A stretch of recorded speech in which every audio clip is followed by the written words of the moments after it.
Warga yang tinggal di perumahan Puri Kenangan, Gang PT Indofarm, Dusun 6, Desa Patumbak 2, Kecamatan Patumbak, Kabupaten Deli Serdang, Sumatera Utara mendadak heboh.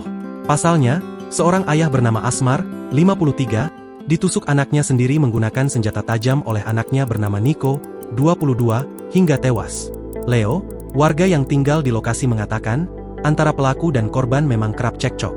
Namun demikian belum diketahui apa pemicu mereka kerap ribut. Mereka ini sering berantem, gak tahu kenapa, ungkap Leo, Kamis, 5 September 2024. Warga lainnya, Andro mengatakan pembunuhan terjadi pada Kamis, sekira pukul 9 waktu Indonesia Barat.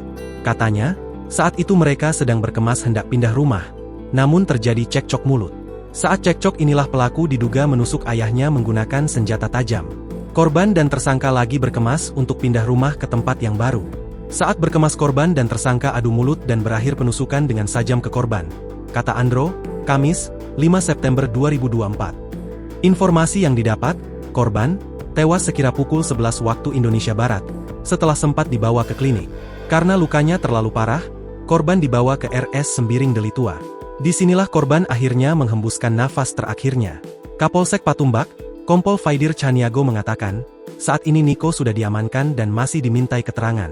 Polisi pun belum bisa menjelaskan motif dan pemicu hingga Niko tega menusuk ayahnya. Pelakunya sudah diamankan dan masih diperiksa. Untuk motif dan lainnya nanti disampaikan, kata Kompol Faidir Chaniago, Kamis, 5 September 2024. Informasi yang didapat, Asmar tewas diduga akibat punggungnya ditusuk menggunakan sajam hingga tembus ke dada.